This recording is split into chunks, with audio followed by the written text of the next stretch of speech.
What if your circumstances are not the problem? What if what's happening around you is not actually the thing that's holding you back? Watch this. Okay. When we look at the story of Peter walking on the water, Jesus said, "Come to me." And Peter stepped out of the boat, right? And we hear it preached all the time that Peter took his eyes off Jesus. He looked around at the waves, and that was what caused him to start drowning. And Jesus had to pick him up and say, "Don't take your eyes off me." Okay. But watch this. What if it wasn't actually about the waves?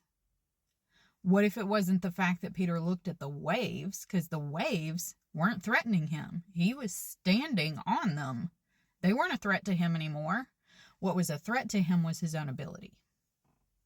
And so if he started to look inward and say, "I can't walk on water. I'm not capable of this. Who do I think I am?" Right? That's when we start sinking.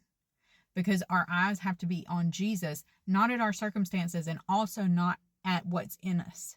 Because you're never going to be equipped for what God calls you to. Never. He's never going to give you an assignment that you are capable of fulfilling on your own. He gives you assignments that you need to depend on him for. That's how he draws you into closer relationship with him, right? When you look at the Israelites, the story of the Israelites going into the promised land, they send those spies out, 12 spies, right? And they all come back. Only 2 of them say, "We can do this." The rest say, there's no way. It's impossible. We're incapable. We're grasshoppers to these giants. They're going to crush us, because they were looking inward. They were looking at what they had in themselves to fight this, and there was nothing, because they were leaving God out of the equation. But the 2 who looked to God said, "What are y'all talking about? Look at the size comparison between God and these giants. Like, do you really think there's not a fight? Like, we have got this because God is on our side. Where is your faith?" And then if you look in the story of Moses, like when God comes to Moses in the burning bush and he says, "Moses, you're going to deliver my people from Pharaoh." And Moses is like, "Not me. Who? I have a speech problem. Who are you talking to?"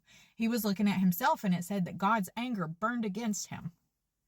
Because I can understand how it would make God angry when we look to ourselves rather than look to him, because we're missing the entire point of having relationship with him.